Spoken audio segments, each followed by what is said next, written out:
ഈശോ മിശിഹായ്ക്ക് സ്തുതിയായിരിക്കട്ടെ. പ്രിയപ്പെട്ടവരെ, ഇന്ന് ആണ്ടുവട്ടത്തിലെ 34-ാം ഞായർ, ആരാധനാ വത്സരത്തിലെ അവസാനത്തെ ഞായറാഴ്ചയാണ് ആണ്ടുവട്ടത്തിലെ 34-ാം ഞായർ. ഈ ഞായറാഴ്ചയാണ് നമ്മൾ ക്രിസ്തുരാജൻ്റെ തിരുനാൾ കൊണ്ടാടുന്നത്. സർവ്വലോകത്തിൻ്റെയും അധിപതിയായി സർവ സമയത്തിൻ്റെയും രാജാവായി വാഴുന്ന ക്രിസ്തുനാഥൻ. വേറെ ഏത് രാജാവും ഒരു രാജ്യത്തിൻ്റെ ഒരു കാലഘട്ടത്തിലെ രാജാവും മാത്രമാണ്. എന്നാൽ ഈശോയാകട്ടെ സർവ്വലോകത്തിൻ്റെയും സർവ ചരിത്രത്തിൻ്റെയും രാജാവാണ്. 1925 11-ാം പിയൂസ് പാപ്പ ക്രിസ്തുരാജൻ്റെ തിരുനാൾ സ്ഥാപിച്ചപ്പോൾ അന്ന് നമ്മൾ ക്രിസ്തുരാജൻ്റെ തിരുനാൾ കൊണ്ടാടിയിരുന്നത് ഒക്ടോബർ മാസത്തിലെ അവസാനത്തെ ഞായറാഴ്ചയാണ്. അതായത് നവംബർ മാസത്തിലെ 1-ാം തീയതി നമ്മൾ സർവ്വ വിശുദ്ധരുടെയും തിരുനാൾ കൊണ്ടാടുകയാണ്. അതിന് തൊട്ടു മുമ്പുള്ള ഞായറാഴ്ചയാണ് ക്രിസ്തുരാജൻ്റെ തിരുനാളായി കൊണ്ടാടിയിരുന്നത്. എന്നാൽ 1969 പോൾ 6-ാമൻ പാപ്പ പുതിയ ആരാധനാ വത്സരം അവതരിപ്പിച്ചപ്പോൾ ക്രിസ്തുരാജൻ്റെ തിരുനാൾ 34 ആണ്ടുവട്ടത്തിലെ 34-ാം ഞായറാഴ്ചയിലേക്ക് മാറ്റി. ഓരോ ആരാധനാ വത്സരത്തിൻ്റെ അവസാനത്തെ ദിവസം, ആദ്യത്തെ ദിവസം എന്ന് പറയുന്നത് രൂപത്തിൽ പറഞ്ഞു കഴിഞ്ഞാൽ ആഗമനകാലമാണ്. അത് ക്രിസ്മസിനെ ഓർമ്മപ്പെടുത്തുകയാണ്. ഇപ്പോൾ ഈശോയുടെ വരവാണത് ഓർമ്മപ്പെടുത്തുന്നത് എങ്കിൽ ഈ ക്രിസ്തുരാജൻ്റെ തിരുനാൾ ഓർമ്മപ്പെടുത്തുന്നത് ക്രിസ്തുവിൻ്റെ 2-ാം വരവിനെയാണ്. ചരിത്രത്തിൻ്റെ നാഥനായി, അല്ലെ പൂർത്തീകരണമായി, ലോകത്തിൻ്റെ പൂർത്തീകരണമായി, ജീവൻ്റെ പൂർത്തീകരണമായി കർത്താവിനെ ഏറ്റുപറയുകയാണ് ഈ ആണ്ടുവട്ടത്തിലെ 34-ാം ഞായറിൽ ക്രിസ്തുരാജൻ്റെ തിരുനാൾ നാം കൊണ്ടാടുന്നതിലൂടെ. പ്രിയപ്പെട്ടവരെ, ഈശോ പ്രസംഗിച്ചത് ദൈവരാജ്യത്തെയാണ്. നമ്മൾ സമവീക്ഷണ സുവിശേഷങ്ങൾ നോക്കിക്കഴിഞ്ഞാൽ അവിടെ നമ്മൾ പ്രത്യേകമായിട്ട് കാണുന്നത് ഇതാണ്. കർത്താവ് തൻ്റെ പരസ്യജീവിതം ആരംഭിക്കുന്നത് തന്നെ ഇതാ ദൈവരാജ്യം സമീപിച്ചിരിക്കുന്നു എന്ന് പറഞ്ഞുകൊണ്ടാണ്. ആ ദൈവരാജ്യത്തിൻ്റെ നിയമാവലിയാണ് ഈശോ തൻ്റെ വാക്കുകളിലൂടെ അവതരിപ്പിച്ചത്. ആ ദൈവരാജ്യത്തിൻ്റെ അനുഭവങ്ങളാണ് ഈശോ തൻ്റെ സാന്നിധ്യത്തിലൂടെയും പ്രവർത്തനങ്ങളിലൂടെയും പെരുമാറ്റങ്ങളിലൂടെയും ബന്ധങ്ങളിലൂടെയും പകർന്നു തന്നത്. ആ ദൈവരാജ്യത്തിൻ്റെ ഈ ലോകത്തിലെ ഒരു വിധത്തിൽ അധിപനായിട്ടാണ് ക്രിസ്തുവിനെ രാജാവായി നമ്മൾ കാണുന്നത്.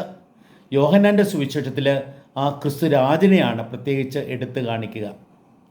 അപ്പോൾ ദൈവരാജ്യത്തിൻ്റെ രാജാവായ ആ ഈശോനാഥൻ, ആ ഈശോയുടെ സ്ഥാനാരോഹണ ചടങ്ങിനെക്കുറിച്ചാണ് ഒന്നാമത്തെ വായനയും അതേപോലെ തന്നെ സുവിശേഷവും നമ്മുടെ മുമ്പിൽ വെളിപ്പെടുത്തുക. ഒന്നാമത്തെ വായനയിൽ നമ്മൾ വായിച്ചു കേട്ടത് ഈ ദാനിയേൽ പ്രവാചകൻ്റെ പുസ്തകത്തിൽ നിന്നാണ്. മേഘത്തേറി വരുന്ന മനുഷ്യപുത്രൻ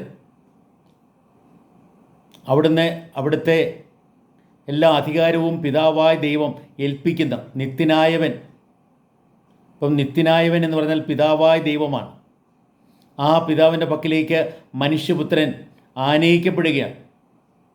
മനുഷ്യപുത്രൻ എന്ന് പറഞ്ഞാൽ മനുഷ്യരെ രക്ഷിക്കാൻ വേണ്ടി ഇറങ്ങി വന്ന ദൈവപുത്രനാണ്. ഈശോ പലപ്പോഴും തന്നെ മനുഷ്യപുത്രനായിട്ട് അവതരിപ്പിക്കുന്നുണ്ട്. അവിടുന്ന് തന്നെ അവതരിപ്പിക്കുവാനും തൻ്റെ പ്രവർത്തനങ്ങളെ അവതരിപ്പിക്കുവാനുമാണ് ആ സംജ്ഞ ഉപയോഗിച്ചിട്ടുള്ളത്. പാപം മോചിക്കാനുള്ള കഴിവിനെക്കുറിച്ച്, ഈശോയുടെ പീഡാനുഭവത്തെക്കുറിച്ച്, ഈശോയുടെ വീണ്ടുവരവിനെക്കുറിച്ചൊക്കെ ഈശോ പറയുമ്പോൾ പ്രിയപ്പെട്ടവരെ മനുഷ്യപുത്രൻ എന്ന സംജ്ഞ ഉപയോഗിക്കുന്നുണ്ട്. അപ്പം ആ രീതിയിൽ നമ്മൾ ഒന്നാമത്തെ വായനയിൽ നമ്മൾ കാണുന്നത് പിതാവായ ദൈവം ഈശോയെ വിശ്വസമ്രാട്ടായി അവരോധിക്കുന്ന ആ കാര്യമാണ്. ഈശോയെ രാജാവായി വാഴിച്ച കാര്യമാണ്. എല്ലാ ആധിപത്യവും അവന് നൽകപ്പെട്ടിരിക്കുന്നു എന്ന് പറയുകയാണ്. നമ്മൾ ഇന്നത്തെ സുവിശേഷത്തിലേക്ക് നോക്കുമ്പോൾ അവിടെ ഒരു വിധത്തിൽ പീലാത്തോസാണ് കർത്താവിനെ രാജാവായി വാഴിക്കുന്നത്. പീലാത്തോസും ഈശോയും തമ്മിലുള്ള സംഭാഷണമാണ് ഇന്നത്തെ സുവിശേഷ ഭാഗത്ത് അവതരിപ്പിക്കുക. നീ യഹൂദരുടെ രാജാവാണോ എന്ന ചോദ്യമാണ്. ആ ചോദ്യത്തിന് കർത്താവ് ഉത്തരം കൊടുക്കുമ്പോൾ ഉവ്വ് എന്നുള്ള രീതിയിലാണ് പറയുന്നത്, ഞാൻ രാജാവ് തന്നെ. എന്നിട്ട് ആ രാജാവിനെ സ്ഥാനാരോഹണത്തിൽ പ്രിയപ്പെട്ടവരിലേക്ക് നയിക്കുന്നത് ഈ പീലാത്തോസ് കുരിശിലേറ്റിയാണ്. കുരിശാണ് ഒരു വിധത്തിൽ ഈശോയുടെ സിംഹാസനം. മുൾക്കിരീടമാണ് കർത്താവിൻ്റെ കിരീടം. പ്രിയപ്പെട്ടവരെ, നമ്മൾ ആ കർത്താവ് പറയുകയാണ്, പീലാത്തോസിനോട് പറയുക, എൻ്റെ രാജ്യം അല്ലെ എൻ്റെ രാജ്യത്വം ഈ ലോകത്തിൻ്റേത് പോലെയല്ല. ഈ ലോകത്തിലെ ഭരണാധികാരികൾ മറ്റുള്ളവരുടെ മേലാധിപത്യം ചെലുത്തുന്നു, എന്നാൽ ഞാനോ നിങ്ങളെ സേവിക്കുന്നവനായി വന്നിരിക്കുന്നു. ശിഷ്യന്മാരുടെ പോലും പാദം കഴുകി ഈശോ അതാണ് വെളിപ്പെടുത്തുക. പ്രിയപ്പെട്ടവരെ, ഈശോനാഥൻ മറ്റുള്ളവർക്ക് വേണ്ടി തന്നെ ജീവൻ അർപ്പിക്കുക. ഈ ലോകത്തിലെ ഭരണാധിപന്മാരൊക്കെ പലപ്പോഴും മനുഷ്യരെ തങ്ങൾക്ക് വേണ്ടി മരിക്കുവാൻ ഉപയോഗിക്കുമ്പോൾ, തങ്ങൾക്ക് വേണ്ടി മരിക്കുവാൻ പ്രചോദിപ്പിക്കുമ്പോൾ, പ്രേരിപ്പിക്കുമ്പോൾ ഈശോനാഥൻ തൻ്റെ പ്രജകൾക്ക് വേണ്ടി തന്നെ അർപ്പിക്കുക. ഈ ലോകത്തിലെ അധികാരികൾ മറ്റുള്ളവരെ തന്നെക്കാളും ശ്രേഷ്ഠരായിട്ടല്ല, തന്നെക്കാളും കുറവായിട്ട് കാണുമ്പോൾ ഈശോയാകട്ടെ എല്ലാവരെയും തന്നെക്കാൾ ശ്രേഷ്ഠരായി കരുതുകയാണ്. നമ്മളെയൊക്കെ രാജകുമാരന്മാരും രാജകുമാരിമാരുമാക്കുവാനാണ് പ്രിയപ്പെട്ടവരെ ആ ദൈവപുത്രൻ ഈ ലോകത്തിൽ മനുഷ്യപുത്രനായി വെളിപ്പെട്ടത്. അപ്പം നമ്മൾ ആ ഈശോയുടെ സാമ്രാജ്യത്തെക്കുറിച്ച് ഇന്നത്തെ സുവിശേഷത്തിൽ നമ്മൾ പ്രത്യേകമായിട്ട് വായിക്കുന്നുണ്ട്. ഇന്നത്തെ രണ്ടാമത്തെ വായനയിൽ പ്രിയപ്പെട്ടവരെ, അവിടെ നമ്മൾ വെളിപാട് പുസ്തകത്തിൽ നിന്ന് നമ്മൾ വായിച്ചു കേട്ടത് ഈ ഒന്നാമത്തെ വായനയെ ഓർമ്മപ്പെടുത്തുകയാണ്, മനുഷ്യപുത്രനെ ഓർമ്മപ്പെടുത്തുക. അവിടെയും ആ ഈശോ ഭരണം നടത്തുന്നത് തൻ്റെ രക്തം പോലും ചിന്തിക്കൊണ്ട് നമ്മളെ ഓരോരുത്തരെയും നേടിക്കൊണ്ടാണ്, നമ്മളെ വിമോചിപ്പിച്ചുകൊണ്ടാണ്. പ്രജകളെ വിമോചിപ്പിച്ച് ഒരുമിച്ച് കൂട്ടുന്നവനാണ് യഥാർത്ഥ രാജാവ്. പ്രിയപ്പെട്ടവരെ, ഒരു കാലത്ത് ഈ പ്രജകൾ അല്ല രാജാക്കന്മാർ സ്വാർത്ഥമതികളായി, ഏകാധിപതികളായി, മനുഷ്യരെയൊക്കെ കൊല്ലുന്ന രീതിയിലുള്ള സമീപനം സ്വീകരിച്ച മുസോളിനി, സ്റ്റാലിൻ, ഹിറ്റ്ലർ തുടങ്ങിയ നേതാക്കന്മാർക്ക് ബദലായിട്ടാണ് 11-ാം പീയൂസ് പാപ്പ ഈശോയെ യഥാർത്ഥ രാജാവായി അവതരിപ്പിച്ചത്. യഥാർത്ഥ രാജാവിൻ്റെ കുറവ് നമ്മുടെ ലോകത്തിലുണ്ട് പ്രിയപ്പെട്ടവരെ. ഇന്ന് പലപ്പോഴും അഴിമതിയില്ലാത്ത നീതിയും സമാധാനവും പുലർത്തുന്ന സ്ഥാപിക്കുന്ന നേതാക്കന്മാരെ കാണാനായിട്ട് പ്രിയപ്പെട്ടവരെ പലപ്പോഴും വിരളമാണ്, നമുക്ക് സാധിക്കുന്നില്ല.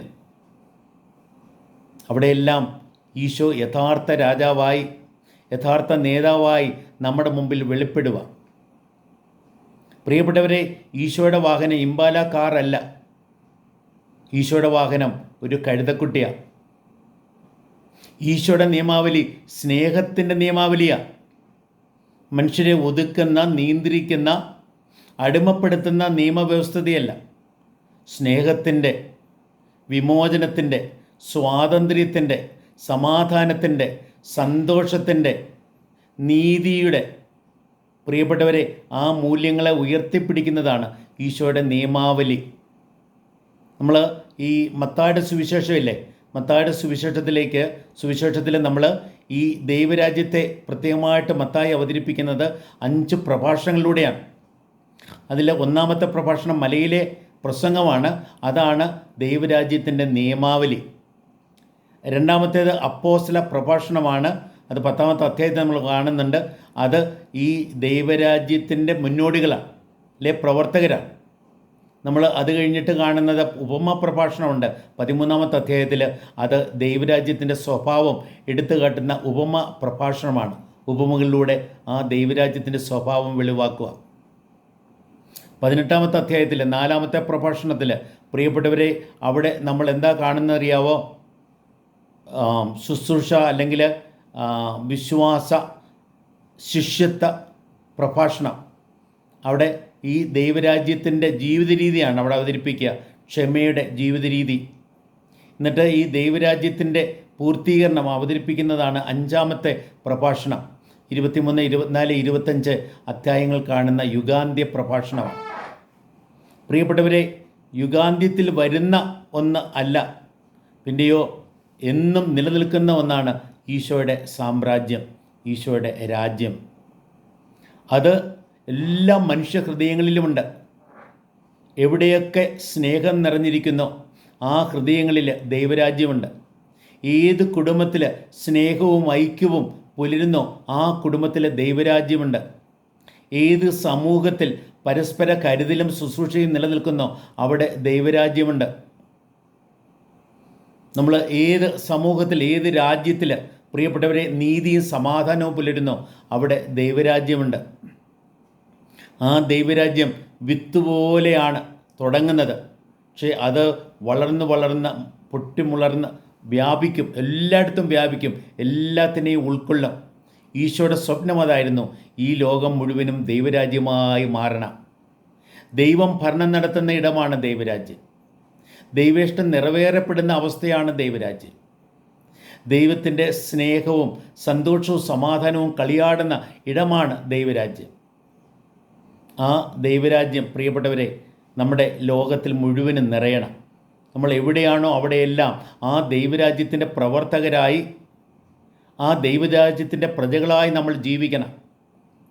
ഈശോ രാജാവാണ്, അത് യാഥാർത്ഥ്യമാണ്, അത് ദൈവീക രഹസ്യമാണ്, നിത്യരഹസ്യമാണ്. പക്ഷേ അവന് നമ്മുടെ ജീവിതത്തിൽ രാജാവാകണമെങ്കിൽ അവനെ ഞാൻ എൻ്റെ ജീവിതത്തിൻ്റെ രാജാവായി അവരോധിക്കണം. ഇന്ന് പ്രിയപ്പെട്ടവരെ നമ്മൾ ആത്മശോധന ചെയ്യണം. എൻ്റെ രാജാവ് ആരാണ്? എന്നിൽ ഭരണം നടത്തുന്നത് ആരാണ്? ഞാൻ ആരെയാണ് ഏറ്റവും പ്രധാനമായി ഗണിക്കുന്നത്? ആരുടെ ഇഷ്ടം നിറവേറ്റാനാണ് ഞാൻ തയ്യാറാകുന്നത്? ആരെ പ്രീതിപ്പെടുത്താനാണ് ഞാൻ ഏറ്റവും ശ്രദ്ധ വയ്ക്കുന്നത്? ആരിലാണ് ഞാൻ ഏറ്റവും അഭിമാനം കൊള്ളുന്നത്? ആർക്കാണ് എൻ്റെ ജീവിതത്തിലെ 1-ാം സ്ഥാനം ഞാൻ കൊടുക്കുന്നത്? പ്രിയപ്പെട്ടവരെ, നമ്മൾ ഇന്ന് ആത്മശോധന ചെയ്യുക. എൻ്റെ രാജാവ് ഈശോ തന്നെയാണോ? ഞാൻ അവിടുത്തെ അനുവദിച്ചാൽ മാത്രമേ അവിടത്തേക്ക് എൻ്റെ ജീവിതത്തിൽ രാജാവാകാൻ സാധിക്കൂ. നമ്മുടെ സ്വാതന്ത്ര്യത്തെയും വ്യക്തിത്വത്തെയും ഏറ്റവും ആദരിക്കുന്നവനാണ് പ്രിയപ്പെട്ടവരെ കർത്താവ്. ആ കർത്താവിനെ നമുക്ക് അനുവദിക്കാം. നമ്മുടെ രാജാവാകാനായിട്ട് നമുക്കൊന്ന് അനുവദിക്കാം. നമ്മുടെ രാജാവായി നമുക്ക് അവിടുത്തെ നമ്മുടെ ജീവിതത്തിൽ അവരോധിക്കാം. ആ കർത്താവിൻ്റെ മൂല്യങ്ങളനുസരിച്ച് നമുക്ക് ജീവിക്കുവാനായിട്ട് തയ്യാറാകാം. നമുക്ക് ഈ ഈശോയുള്ള വിശ്വാസം നമ്മുടെ ഒരു വ്യക്തിഗതമായ ഒരു രഹസ്യമായി സൂക്ഷിച്ചു വെക്കേണ്ടതല്ല, അത് നമ്മുടെ ജീവിതത്തിലൂടെ പ്രകടമാക്കണം. പ്രിയപ്പെട്ടവരെ, ദൈവരാജ്യത്തിൻ്റെ രാജാവായ ഏറ്റവും പ്രധാനപ്പെട്ട പ്രജയായ ഈശോ, ആ ഈശോയെപ്പോലെ നമ്മളും ജീവിക്കണം. ഈശോയുടെ നോട്ടം നമ്മുടെ നോട്ടമാകട്ടെ, ഈശോയുടെ വാക്ക് നമ്മുടെ വാക്കാകട്ടെ, ഈശോയുടെ പ്രവർത്തനം നമ്മുടെ പ്രവൃത്തിയാകട്ടെ, ഈശോയുടെ സാന്നിധ്യം നമ്മുടെ സാന്നിധ്യമാകട്ടെ, ഈശോയുടെ ബന്ധങ്ങൾ നമ്മുടെ ബന്ധങ്ങളാകട്ടെ. നമ്മിലൂടെ ഈശോ ഈ ലോകത്തിൽ രാജാവായി വിരാജിക്കട്ടെ. പ്രിയപ്പെട്ടവരെ, നമ്മൾ ഈശോയെ രാജാവായി കണ്ട് അവിടുത്തെ നമ്മൾ അനുഗമിക്കുമ്പോൾ, അവിടുത്തെ നമ്മൾ ആരാധിക്കുമ്പോൾ, അവിടുത്തെ നമ്മൾ ഉൾക്കൊള്ളുമ്പോൾ, അവിടെ പ്രിയപ്പെട്ടവരെ ദൈവരാജ്യം സമാഗതമാകുക. ഈശോ പറയുക, ദൈവരാജ്യം അവിടെയോ അല്ല, പിന്നെയോ അത് നിങ്ങളുടെ ഇടയിലാണ്, അത് നിങ്ങളിൽ തന്നെയാണ് എന്ന് ഈശോ പറയുക.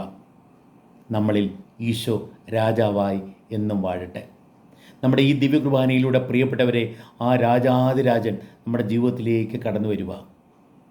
ആ കർത്താവിനെ നമുക്ക് ഉൾക്കൊള്ളാം, ആ കർത്താവിനെ നമുക്ക് സ്വീകരിക്കാം, ആ കർത്താവിനെ നമുക്ക് ജയ് വിളിക്കാം, ആ കർത്താവിനെ നമുക്ക് പ്രഘോഷിക്കാം, ആ കർത്താവിൻ്റെ ദൈവരാജ്യത്തിന് വേണ്ടി പ്രവർത്തിക്കാം. കർത്താവാണ് എൻ്റെ രാജാവ്, ഞാൻ അവിടുത്തെ പ്രജയാണ്, ഞാൻ ദൈവരാജ്യത്തിൻ്റെ പ്രജയാണ്, പൗരനാണ്, പൗരത്വയാണ് എന്ന ബോധത്തോടെ പ്രിയപ്പെട്ടവരെ നമുക്ക് ജീവിക്കാം. ഈ തിരുനാളിൻ്റെ മംഗളങ്ങളും അനുഗ്രഹങ്ങളും ഏവർക്കും ഞാൻ ഹൃദയപൂർവ്വം ആശംസിക്കുന്നു. ദൈവം നമ്മെ സമർത്ഥമായി